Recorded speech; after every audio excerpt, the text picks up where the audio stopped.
Hello there guys, Wayne from Luna's World. I hope you're well. This video is all about volumetric clouds. It's all about the latest technology brought to our flight simulation platform by xEnviro. And what you're looking at right now is actually default clouds, X-Plane 11 default clouds.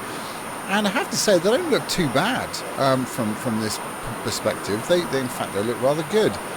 It's funny, isn't it? We've got all these add-ons and we forget actually how good maybe the original is. But anyway, the problem with these clouds and the problem with every other weather depiction or cloud depiction add-on is that they all use 2D images of clouds. And why is that an issue? Well, it's an issue because clouds are not 2D in real life. They're actually three-dimensional, as we know. They're made up of particles of water. So they have volume, they have sustenance, and so that means that when light reacts with the clouds or goes through the clouds, or an aircraft goes through the cloud, it reacts in a very different way than it would as if it was going through a 2D image. Now what would happen if a plane went through a 2D image of a cloud, like made of paper? It would just kind of smash through it, wouldn't it? So what the companies have done is that they've packed in animations and ways of smoothing the transitions between the 2D clouds and layers, or if you're breaking through the clouds, they can add in animations of cloud on effects on the windshield, and that's how they kind of do it really. And it all comes at a bit of performance cost, because the higher resolution the textures are, the more demanding it is on the system. And you could see it as being a bit of a dead-end way of doing it, because you're never going to get the full effect of cloud interaction with light and, of course, the aircraft penetrating through the volume of the cloud. So xEnviro have taken the first step to create fully volumetric 3D clouds in our simulator, and it's a real game changer. It really is going to completely change the environment. It's going to change the way it looks. And so the latest update of xEnviro, we can actually get a taste of what is to come. And that leads me on to the next part of the talk, and I promise we're going to do some flying in a second. This is going to be a little bit of a rant. So Magnus, before releasing xEnviro 1.10, released it with a pretty extensive statement where he states that this is by no means finished at all, but rather a kind of window into the future of what is to come. And the reason I'm doing this video is mostly because I got really annoyed just seeing how many people are kind of complaining about the various things that are clearly not correct with xEnviro 1.10. Even though it's been very, very explicitly explained that this is all these issues are known. So the first thing to address is that when you brought xEnviro, you brought it as a beta, so you knew that it was going to change, that you knew that they were going to update it. The updates are for free so far, which I think is great. So I think it's worth paying attention to that. I'm not having a go at anyone here. I'm just sort of saying, you know, this is the nature of the developing world of flight simulation. X-Plane is being, as you know, ported over to Vulkan. That is going to present issues in itself with add-ons, and there's going to be a need for updates and things to work through that. And that's just the nature of what we're into here. We're in a kind of interesting time. There's a lot of cutting-edge technology that's developing fast, and you know, I count myself lucky to be sort of born in this time, rather than say in the Victorian ages where people couldn't even fly. So yeah, so let me just read a little bit before we get into this. Checking out xEnviro, I'm going to read a little bit of the statement here. Okay, so this is Magnus referring to xEnviro 1.10. This is the first run of fully dynamic noise-rendered volumetric clouds in any sim platform or environment. This is completely unproven grounds and in large new technology crammed into a shoebox. So this is where we start. 1.10 will have issues and it will have compromises. can't repeat that enough, but I also repeat that it does not stop here. So what we're about to see is just the beginning of what is to come. So a lot of people are complaining about the grain. Let me switch over to xEnviro right now so you can see what I'm talking about on the screen. Let's click this. By the way, look at the way the lighting changes instantly. Look at how the lighting is rendered over here where the sun is compared to how it is. Now if you look closely, you can see some artifacts here. You can see what they're referring to as grain, and that is just kind of the way it is according to them. It's got to be that way until they can make grounds on the performance. So anyway, let's jump in the cockpit here and let's have a look at what this really looks like from the aircraft. So again, this is not about the flying, this is all about checking out the environmental benefits of volumetric clouds, and it's also showing what you get with this current update. Alrighty, and up we go. So the first thing, just go gear up here.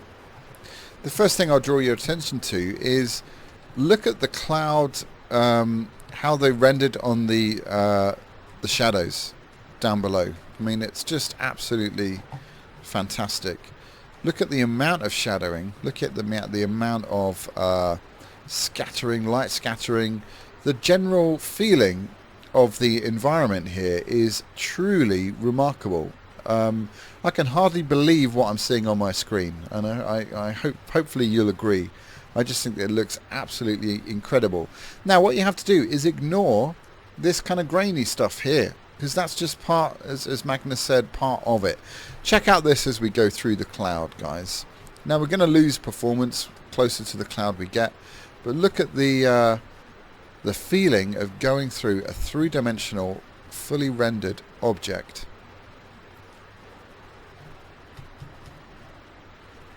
It is just unbelievable. Look at the way the light there is just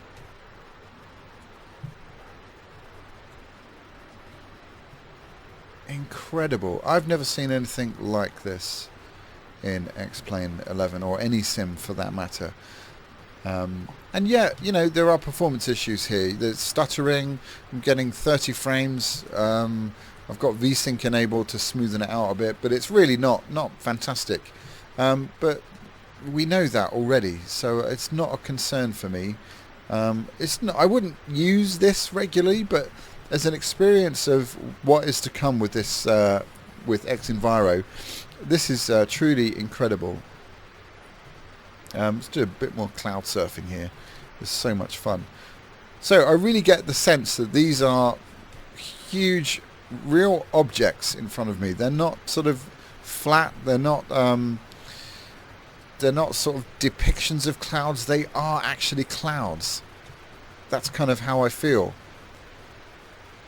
And that's how it feels flying through them. There's nothing sort of fake, if that makes sense. It's a really incredible experience. And it's one that's actually quite hard to describe. But if any of you have been flying for real, in with you flying, then you'll know that this feels very familiar. Flying through cloud. And again, try and ignore the grain right now, because that will be tweaked and ironed out in the future, as will the performance issues. So let's gain a bit of altitude here and we'll look at what this looks like from the top down.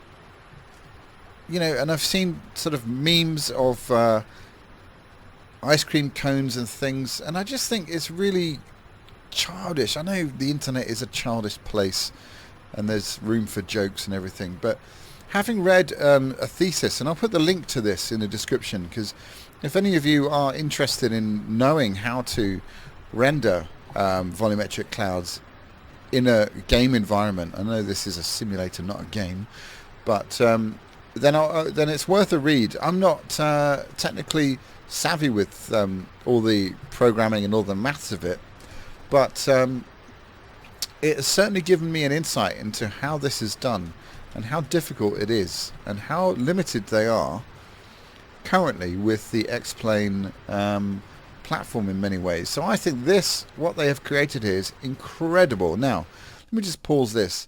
If you imagine this scene here without the grain, with higher resolution clouds, I think you'll agree that it's just going to be absolutely insanely good, unlike anything I've seen before. So yeah, try and keep that in mind. Alright, what we're going to do now is I'm going to disable xEnviro, and it's going to go back to, let me just pause this.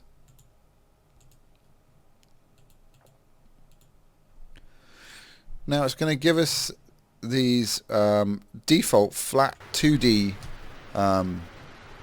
clouds. Now, can you see here, this cloud here, or all of the clouds are completely static. They're rendered images.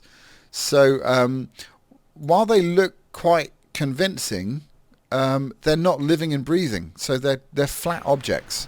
So, and again, what that does is it limits the amount of objects, images you can have without clogging up the system. So what you can see here is code that is bringing in cloud, rendering it as you're moving along. Now, it's incredibly unrealistic. You never see clouds forming. They're already pre-formed, but this is the limitation of 2D images.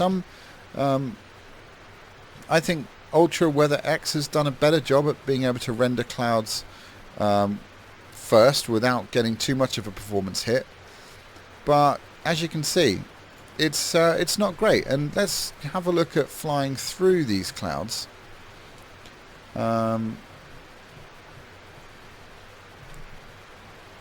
So let's just, for the sake of speed, just go through this cloud here.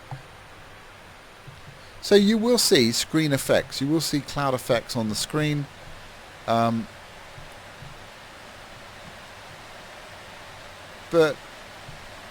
to me, it looks like those clouds are kind of being pushed away in a very unrealistic way.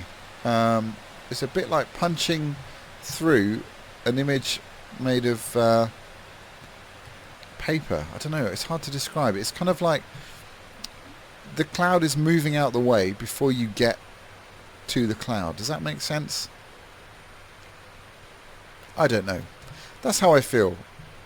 It's not bad. It's not bad, but it's not great. And the problem with this cloud, or these clouds, are that the light is fixed, and it's very hard to render anything that looks realistic when it's a 2D object. But the cloud textures themselves are pretty good. Right, let's take it up a level by now enabling ultra weather. Now you can see the actual cloud images here are better quality. They look better. But in many ways, I think the flatness of these clouds is even more prominent to some extent. There's just something that doesn't look very natural about them once you've experienced xEnviro. And again, as we move through the clouds, the cloud moving out of the way of the aircraft is even more pronounced. I mean, it doesn't even feel like I'm going through this cloud. I feel like I'm in a kind of a bubble here. There's a bubble around the aircraft that is devoid of the cloud getting close to the windshield. Does that make sense? It's quite hard to describe this stuff. And again, if we pop out through the bottom,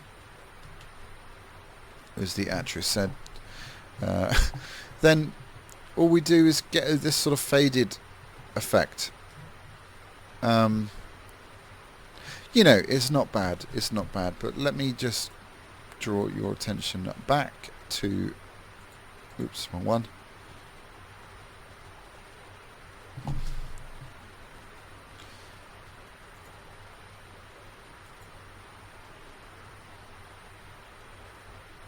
Let's go back to xEnviro.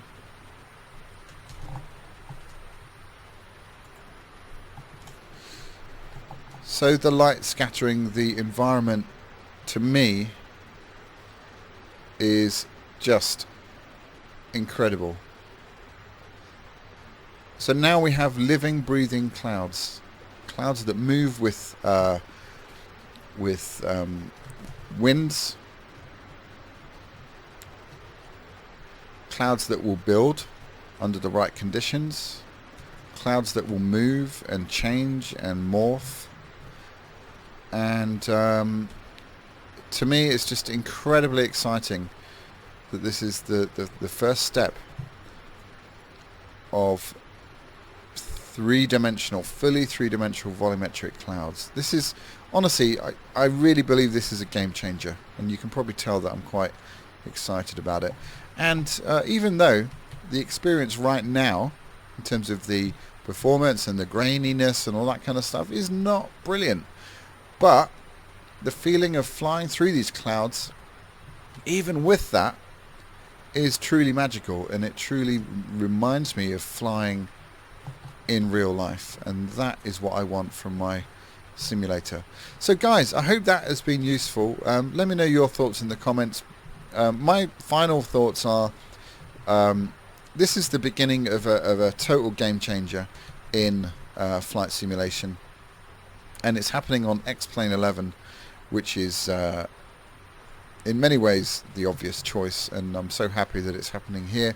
So I want to thank all the developers, not just for xEnviro but for X-Plane, and just keep on doing it, because it's getting so good now, and this is such a great time to be alive, to be able to experience simulation on this level. So I really believe that the best is yet to come, and this is a fantastic representation of what we can expect in the not so distant future. So guys, thanks again. I appreciate that I've rambled on a bit here, but I'm very, very impressed with this, even though the majority of the people out there are not, but I think this is going to be an incredible game changer to the world of flight simulation. Anyway, that's enough from me. Let me know what you think in the comments. As always, please like and subscribe, and I'll see you all in the next video. Take care, guys.